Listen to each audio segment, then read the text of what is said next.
soft skills has become part of survival. Survival? Why do you say that? Clients and money, it becomes very emotional. Ben Wong is a private banker to Singapore's super rich. I was dealing with a billionaire and he had a meltdown on me for US $45. Today, he talks about how he's giving back, teaching through Bank with Ben. I just wanted to do my little part in helping people understand $10,000 compared to with $10 million. It's the same concept that goes into investing that same sum of money.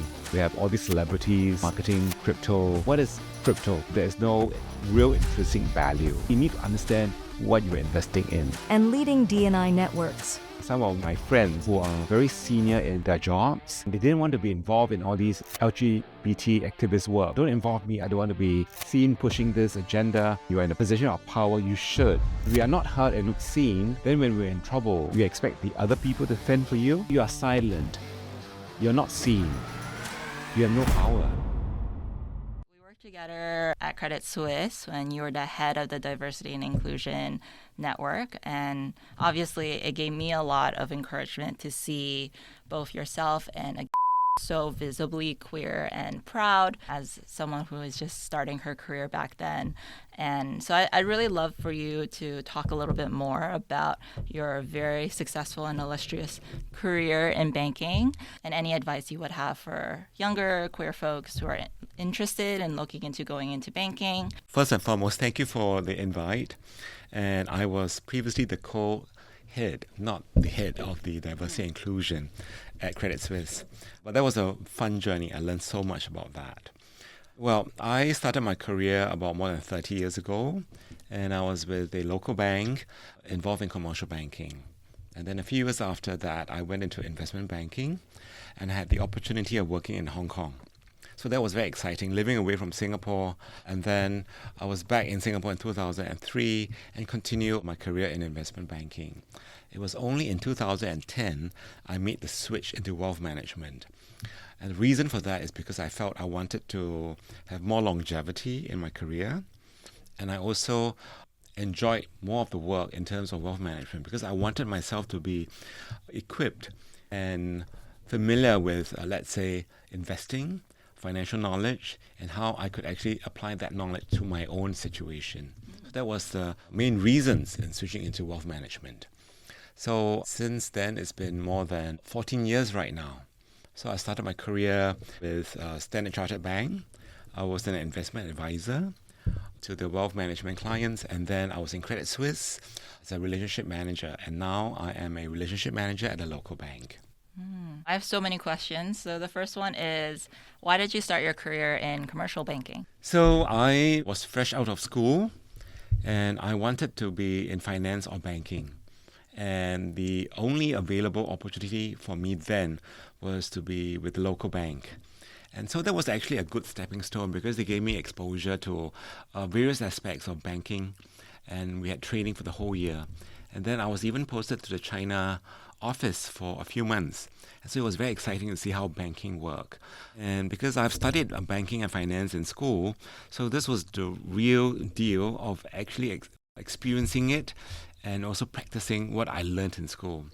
To be honest, when I was studying banking and economics, I didn't quite understand a lot of the concepts. But when I was in banking, those concepts made very good sense. And even today, I rely on my education on economics and even the understanding of maths and also dealing in finance. So that was actually quite important. And really being in banking was putting into practice what I learned in school. Why did you study banking and finance in school?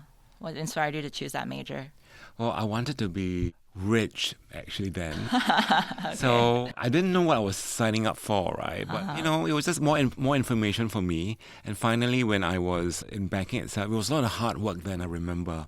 When I started working, I was involved in commercial banking. I was working at the branches. It would be early start, maybe about 8 o'clock in the morning, and it would end like 6, 7 p.m. in the evening, and sometimes on the weekends I had to be called back to the office for various operational issues. So that could be quite challenging for a young person then. But it kind of all paid off, I think, right now. Definitely. I think it's interesting. So you went from investment banking into private banking. So it feels like you've explored quite a number of functions within the bank. And I actually saw a couple of my seniors also do the same thing. They pivoted from investment banking into private banking. It seems like exactly what you said, right? The longevity of it. Some of them were starting families. They just couldn't deal with the long hours. I'm really curious about why private banking beyond the longevity factor, and what gets you excited about private banking? Yeah, I think since coming into wealth management, I think soft skills has become quite important. It's part of survival. Survival? Why do you say that? Because when you're dealing with a client and when it comes involved money, they get very emotional. So an investment that has, let's say, made some losses, they get very affected by that. And so how do you manage a situation like that? I'm curious because they're already quite wealthy to be in your office, right? Is it that even despite the fact that they are wealthy, it doesn't make them immune? Definitely not. I was dealing with a client who was like a billionaire, and he had a meltdown on me for a remittance charge of US $45. And so, you can see where the conversation was going. He was emotionally very distraught and made a lot of threats, that he's going to close the relationship and move on to another bank. And so you can see that, he came from a very poor background and he's made his money the hard way. And so he believed in saving every penny and not wasting it, right? So even though there are bank charges, he just didn't want to pay for it. And he was just pulling his weight because he's this big client. And so there you have it. So how do you manage that? And how do you salvage that situation? So it's really going into soft skills and say maybe on the one hand, you could say, okay, I will waive those charges. On the other hand, you could say that you have to pay for them and you risk losing that relationship. And so it's really how you manage the client, and perhaps if you are on a very good relationship with the client, so he could maybe just overlook this, for example. I'm surprised at the amount. $45. Yes. Not like that's a lunch, right? In CBD. Like that is not. Yeah. Wow. So you can see that clients, they have all the antics, but that's part and parcel of the job in wealth management, really. Mm-hmm. And who's coming into your office nowadays? Where are the ultra wealthy people gaining their wealth nowadays? Well, I think you have the traditional business people who made their wealth and riches through doing business around the region or locally. Then you have the professionals who work their way up the corporate ladder. And then they have gone into the C-suite or very senior position within a company. And so they are earning good money. So they have saved a lot through the years. They've invested well through the years. And they made their wealth too, through property or through savings, for example. Then, of course, you have the new generation of business owners. You can have people who are very famous on YouTube, right? They made their millions being an influencer. So they are different kettle of fish, all of them, right? So approaching them is very different for each client. So we need to be very personal with these clients, right? Yeah. Then as you're growing through your career and you're seeing all these very rich people and their ways of dealing with money on an emotional level, has that made you more aware of the ways in which you deal with your own money? Yes, very much so. I think all of us, when we make decisions, whether about money or about friends or about work, is very much emotionally driven. So it was interesting that I read a book some time ago, and it says that, when we interview candidates for a job, we look at their CV, but we should look at their emotional CV as well. Oh, that's really cool. Okay. Because it's like how you respond in a situation is very much related to your past, right? So a same situation, you would respond in this way, and someone else in the same situation may respond differently. And this is to a work situation, right? So it's very much emotionally driven, if you ask me. Where did you learn all these soft skills? Oh man, it's really trial and error. Oh, okay. I suppose you learn all that also in your day-to-day relationships with your family, with your loved ones, with your friends and things like that, isn't it? So sometimes having a bit of a life experience under your belt and dealing with different people and dealing with difficult people would also help in that. And you mentioned right before the interview that you've started an Instagram account called Bank with Ben. Yeah. So can you share why you started that Instagram account and what you hope to achieve with it? Okay, that is really more for the general person to understand more about banking, finance, investments and money. So it could be about why is it important to have a credit report, or looking at property as an investment. Is that a good idea or bad idea? And what should you look out for? And understanding what asset allocation means for you. So these are all very basic concepts so that the average man on the street can know, right? Because if we are all on social media, right? And then we see a lot of these advertisements about, oh, you can learn to trade this and make your millions. But before you go into that area, you need to understand what you are dealing with at the same time. What inspired you to do this? I think there's a lot of misinformation out there and also mis-selling, I think.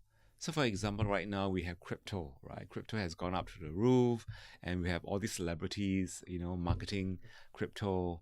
So it's very exciting, isn't it? When the young person or very impressionable person say, oh, I bought this at maybe 10,000 a unit and now it's 50,000. I made so much money, the kind of thing. And we have real life cases of people who have made so much money from crypto, they cash it out and then they went to buy, let's say, real assets like real estate or even stock and shares, what have you. But you just have to know, what is crypto? Crypto is a digital token, right? There is no real intrinsic value. Whereas if you buy property, there's intrinsic value. You buy a stock, you buy a bond, there's intrinsic value inside that. So they're very different, right? So you need to understand what you're investing in. Do you have any clients coming through your office who are crypto wealthy? Yeah, we do. Who made all of their money off of crypto? So the thing is that with that, it's always a little bit scary because you don't know whether the money is part of the money laundering process, right? So that is very scary as well for the banks to be onboarding clients like this. Many banks would really a bit cautious. So if you made the bulk of your money or all your money through crypto, that's very scary. Perhaps if you made maybe 5% of your wealth through that, then maybe they're still okay, right? So it goes down to your sources of wealth, right? And it also goes back to what you were saying earlier about these people who do make a lot of money off of crypto, cash out and buy real assets. So that says a lot about the longevity of the asset itself. I mean, in this whole world, there's so many things you can invest in, isn't it? You can invest in vineyards as well, right? You can invest in maybe oil rigs and things like that. So these are all investments, investable things. But then, is this suitable for you? Or because your friend had done that and it made some money and because of that you want to be inside that? Not a good idea. You need to find out before you sink your money in. And so I think for me, I just wanted to do my little part in helping people understand that. And maybe I want to add to your earlier question about, I'm in touch with these very well-to-do people. And what does having these money skills mean for the average person on the street, right? Because they can also benefit, not just with $10,000 compared to someone with $10 million. It's the same concept that goes into investing that same sum of money. So the concepts are the same. Oh, that's interesting. So just because you have $10,000, you can also do an asset allocation, right? And see, you can also overlay that with your financial objectives along the way and how you want to plan for your future. Maybe your future is about having the ability to make a down payment for a house. So you can work towards that. So the asset allocation will be according to that financial objective. So all these information will be useful, and that you can see it from the Instagram account that I have. From there you can learn the Bank with Ben, right, for example. Yes, check out Bank with Ben. I mean, now I really want to ask like more of a, and we are kind of derailing from the interview questions, but I'm enjoying this conversation. So I imagine the average viewer listening to this is probably in their 20s, works a normal 9-to-5 job, right? Probably queer because this podcast is spotlighting queer people. And so this elusive down payment that you mentioned, let's start with that. So I'm in my 20s. I work a 9-to-5 job. I'm not a super successful influencer or like a business owner or a crypto king. How would I even go about saving enough money for that down payment for either that HDB resale when I hit 35 or even private? What's your quick and dirty? Okay, so for example, if you're 25 and you want to buy a HDB resale, you have 10 more years to go. So if you're able to save every year, let's say maybe $10,000 a year, 10 years later you will have 100,000. And assuming you have a 3% return on the 10,000 compounded on an annual basis, that would be a very powerful thing. So your 100,000, if you have compounded 3%, with the additional 10,000 every year that you add to that, it could be about close to 200,000.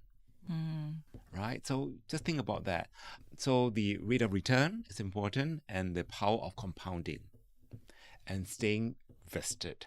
So these are the three concepts that you should be aware of. If you want to work towards that, the down payment. And of course, you can borrow from family, or you may have a partner and you want to buy an apartment together. So you can actually pull the down payment together. Another option is to maybe look at new flats under construction. And the down payment is still, maybe you need to pay about 5% initially, and then progress payments along the way. So it's not one shot straight away. So you can see that. And of course, if you're an employee, then you have CPF. You can use the CPF for the down payment as well, right? So all these will actually count. And of course, speaking with your real estate agent, that will also help with you as well. Not impossible. Yeah, I'm 25 now. So I think I'm hitting that age where some of my friends have already bought properties, but it's with their parents. And so they are privileged enough to have parents with that like golden nest egg for them. And I think as I'm like kind of looking around and I understand this is like an emotional thing. It's not really like a practical thing, but I think there is that sense of like helplessness of like, will I ever be able to afford property? Which is very melodramatic, as you've just kind of cleanly broken down, right? But yeah, it does seem like with the rising costs, there is this like anxiety about, in 10 years, is my 200K, 100K, whatever I'm able to save, is that even going to be enough? What would you say to that? I think many of us have already done that already. So you just have to trust the process that your predecessors have already gone through that same mindset and worry and anxiety, and they have achieved that already. So that's not impossible. When I was in my 20s, I was hatching all sorts of plans to try to own a property. Maybe I should buy a property with in my grandfather's name, and then maybe when he passes on, the property comes to me. Or just, but along the way, as I was working and saving, I had enough money to buy a resale flat then. So it is possible. So I think you just have to, as I said earlier, trust the process, that the saving, being very disciplined in how you spend your money, and the notion of compounded interest, that will help you achieve your goals. Is there anything that we should know as a first-time property owner or aspiring to be a first-time property owner about the pros and cons of buying projects? Well, I think the first question you should ask yourself is also, do I want to buy? Or maybe I should rent for the next few years, or I should rent forever, right? There's no right or wrong answer to owning or renting. So this is something that you should be more comfortable with, right? I think from an Asian context, we've been all brought up that a roof over our head is so important. But maybe we need to challenge that as well, isn't it? Because maybe your financial resources should be put to other uses that you want, that are more important to you. Because a house or home that you buy is really kind of a sunk cost, right? Because you may put out maybe 100,000, 200,000 into this property, and you have a mortgage with you. So these are all sunk costs because you cannot do very much with the property. On the other hand, if you try to monetize the property, you buy a flat with 3 bedrooms, you spend a lot of money, but you intend to rent out 2 bedrooms, for example, that might work because it's kind of a return on your investment, so that maybe the rentals could, more than pay off the installments, and then you have some spare cash that you collect every month, for example. So viewing property and buying as an investment rather than an ends to itself. Yeah, you could look at that that way, right? Or you may just think that a property is really, I just want to rent, I don't want to buy. Because if you buy a property and you have a loan for 20 years, the interest can kind of add up, So your property has to really appreciate very much through time, right? So some people may say, I buy a property for $1 million, I only come up with 200,000, and then the property has gone up from 1 million to 1.5 million. I made $500,000, you see, and my outlay is only 200,000. Cool, but maybe he sat with the property for 10 years, and then the interest for every month on the 800,000 could have added up to a lot more money, right? So it's not as easy and straightforward as whatever you buy, you're going to earn money. It's not like that. So you need to think carefully, buy rent, buy or rent. Yeah. So it's no right or wrong, right? Isn't it? That's interesting. I think that's a really important story to tell because, yeah, actually, I have a friend who recently bought a property at the sale and now is trying to sell it. And I was like, oh, I don't think I made any money. And I was like, what? Like, because, you read the headlines and in Straits Times, right? Property prices are all-time high. They're always high. They're always growing. And you're kind of demything it. Like, you're contradicting it. No, I think I want to challenge people to, when they want to buy a property, is that why you want to buy, right? Maybe you should rent and not buy. Okay. But if you decide to buy, then make sure you understand what you're buying into. And maybe you need to understand property is about location, it's about timing or whatever. Do your homework. Speak to maybe a real estate agent and ask a lot of questions. Maybe that estate agent may not be the right one for you. Maybe you need to speak to other real estate agents. So likewise with investments, if you think that you want to be involved in buying equities, understand what it means about investing in equities, understand the risk profile of an equity, right? And then banker or agent or whatever, they are there to provide you with information. Obviously, they want your business, but they should provide you with adequate information so that you can make a good and reasonable decision. So I would love to talk a little bit more about your involvement in diversity and inclusion committees within the banks that you've worked with. So first of all, why is it important for you to be in those employee networks and be visible? I think my initial foray into this during my Standard Chartered Bank days was really to be part of the community and to learn more about what we stand for and the kind of benefits that we had from as an employee. So that was quite fun, right? So, and then along the way, it became a bit more pressing because we wanted to build the community up and also to educate the community and our colleagues, our fellow colleagues who are not so understanding or not so knowledgeable about LGBTQ, so that educational element became a bit more important. So it became something that is very dear to my heart, actually. And you mentioned that you've had a 30-year-long career and you've been in banking this entire time. What have you witnessed in terms of the other employees' perception and attitude towards LGBTQ causes, towards Pride Month, towards any of this D&I initiatives around the bank over this trajectory? Okay, if I could share my experience in Credit Suisse, it was actually quite telling. So I think through the years, the landscape in Singapore was already a bit more relaxed about LGBTQ. And then with the repeal of 377A in 2022, that was really a significant moment. But people within the bank itself, we had a mixed bag. So we had the LGBTQ folks. Some of us were very active in involving in all these activities. And then there were those who were nonchalant and disinterested. And then, of course, we have the allies who wanted to help forward the cause. So those were very helpful people. And then we have the conservatives who didn't want to play into that and were very skeptical and dismissive of that at the same time. But because in Credit Suisse, it was a very safe environment and the bank actually encouraged diversity and inclusion, and anyone who was against that will be in trouble. So that was actually a very safe environment for us to operate in. So, but I think for the more important point I wanted to make, there are people who are quite senior in the bank then, and they are LGBTQ, part of the LGBTQ community, but yet they didn't want to step forward to help the community, citing that they are very busy or that they are not interested in doing this kind of activist work. So it was actually a bit disappointing for me at this group of people. And I see that in some of my friends as well, who are very senior in their jobs. They could be, say, general counsel of a company, big MNC, or C-suite folks. And they didn't want to be involved in all these LGBT activist work because it's such a waste of time. And they say, don't involve me. I don't want to have better things to do. But, these people fail to recognize that whatever liberties we have today came at a price. Our predecessors sacrificed a lot to get us to where we are today. So we should give back to the community, because if we want our next generation to enjoy what we have today and enjoy even more, then we need to continue to do the work.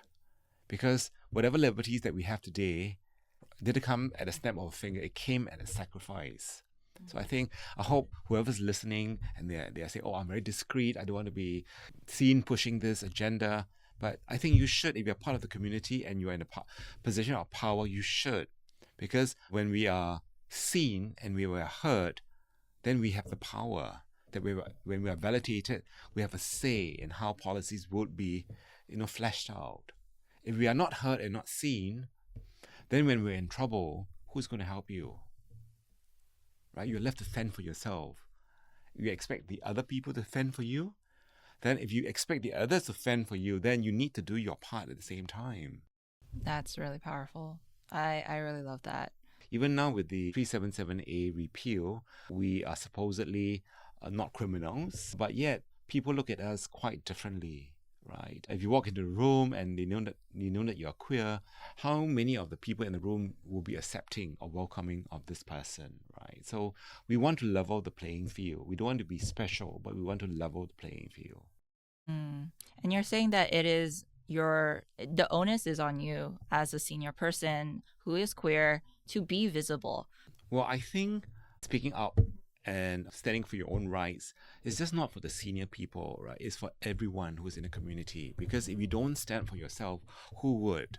And when you stand up for yourself, you're also doing good for the entire community. So whether you are a junior staff or someone senior, you have that responsibility, because of course you may not want to be so vocal about it because of various issues or situations that you're in, and you feel that you could be at danger, then please don't do this, right? So in fact, coming out or standing up for yourself, it's really a very personal journey. And so I did not be so confident of myself overnight. It's also through time that you become more sure of yourself. And, I'm not going to let someone or some people take advantage of me or trample over me. And I just want to be heard and seen, And when you do that, you have power. So as opposed to if you say, you keep quiet and don't say anything and let the other speak. So you are silent. You're not seen. You have no power. Right? It's when you speak up and you say that I want to be heard and I want to be seen and I want to be taken seriously. I want to be validated. That's where you have the power, right? So even if people say that, they dismiss you or whatever for whatever reason, you have spoken out. And you can show that power by speaking up or walking away or doing other things at the same time. But do this only when you are comfortable. Mm-hmm. So to summarize what you're saying, regardless of whether or not you are senior or not, if you are able to, if you are comfortable, being just seen and being visible in your queerness and your underrepresented identity. So it doesn't need to be just queerness, right? It could also be if you have a disability and you're also like, I am disabled in this way, but here I am and I can perform my job just as good as another person. That comes with the territory, because the reality of the world is we would be drowned out by the majority of people who would otherwise not even bat an eye or not even spend any time thinking about our issues or our specific worldview. And when you are doing this, even if you are a junior person and you feel like, oh, what impact does this have? There's someone who is silent. There's always someone who is silent, who isn't able to, due to various reasons, not being comfortable, not being able to risk their job like that, who will probably thank you and be like, okay. Yes. You become the role model, right? And then people around you can see that this person is brave and this person has stood up for himself or herself. And next time, if I have the opportunity, I'll do the same, so that my other or someone around me can benefit from that. Have you had an experience where when you were entering the industry, you saw queer people of senior status, and did they inspire you to be who you are right now? Unfortunately, no. When I started like 30 years ago or even 20 years ago or even 10 years ago, there were very few role models out there. But of course, along the way, as I met more people within the community and you say, oh, this person or that person in this role, then that's when I started to sit up and take notice. And that's where my learning journey started. Yeah. And so private banking is entirely a client-facing role. You're working with really the top, most elite people. Has your queerness or your sexuality ever been an issue in these rooms? Well, I don't think my sexuality has anything to do with my capability to do a job well. So the ability to do a job well is not gender specific or sexuality specific, right? So it's individual specific based on your experience and skill set. So never let anyone tell you that because you are LGBTQ, you can do this job better or worse off. No, it doesn't work that way, right? So I think you should believe in yourself, of the experience that you have chalked up, the skill set that you have, and that you are able to do the job well because of that. I think being LGBTQ, but because we are marginalized, we know that being different is not bad. It's just different. So then you appreciate that, from a clientele perspective, there are many types of clients that make up the entire clientele, isn't it? So then you are able to understand their backgrounds. I'm curious, and I'm sure that there are younger people listening to this and wondering, as a younger queer person entering a very highly client-facing role where you're dealing with clients all the time, have you personally experienced any sticky situations where maybe they ask you, oh, so do you have a wife? Or like, oh, like, when did you get married? Or something like that. And how have you navigated those very innocent questions, but they're very like heteronormative questions? I think it's to be honest and authentic. And I think when you are authentic, people can sense it, and that's where you have your connection. Have you ever lied in response to those questions? I don't recall that me having to lie, but I think more increasingly so, I'm just very forward about these questions. When people ask, I just answer as they are. Really? I'm sure there's a power to that as well. I mean, if someone asks you, oh, are you attached? I have a partner and we are planning for a holiday or planning for a home. I mean, you don't have to give too much details. If they ask, then yes, volunteer that the information if you're comfortable. So I don't want to have to hide or be discreet about my background, because the more you hide, the more of your power you're giving away, right? And the more you want to hide, the more people want to pry. Right. That's the irony of it. Right. So when you put it on the table straight away, they say, okay. And then they say, they say, oh, okay, so you are LGBTQ. And then they keep it in their mind, and then they will know how to deal with it or not, whatever, And then, maybe this person is not so experienced in dealing with the LGBTQ. So it's also for us to not be witch hunting, and then, but, can you say, oh, it can just explain the situation to them and, be part of the education process for them. And so their experience with LGBTQ becomes much more positive and not antagonistic. And then maybe that's where they can learn. Was there a point in your career that you felt comfortable doing this, or have you always felt comfortable being very upfront and honest? No, I wasn't. I think when I was starting out my career in wealth management, I was quite cautious about this. And then as I was involved in the LGBTQ work within the banks, then I got more and more comfortable with myself, and I'm okay with it now. If you asked me maybe 10 years ago, maybe I was not so prepared. But right now, I'm much more comfortable. So whatever it is, the coming out journey for everyone is different. So even you may have, acknowledge that you're LGBTQ at a young age, but you may not be very comfortable sharing with people in general, and that's okay. So that's your journey, and you need to take your own time to be comfortable. So we don't want to force this, but we just want you to come out at your own pace and where you're comfortable with. And maybe whatever reasons you have, it may be a good reason or not so good reason. Those are your reasons. And then you just have to, maybe those reasons would change with time as well. When you see some other role models and how they're doing it, how he or she's doing it, and then you learn from them. And that's where, so that those people have impacted you in that sense. So that's a good thing, isn't it? Mm-hmm. And everything ties in together. First of all, your stance on queer people having this responsibility to just be visible and authentic, yes, if they are able to, if they feel safe to. so that they can give a voice to people who are not able to, who have to be silent or silenced due to various reasons.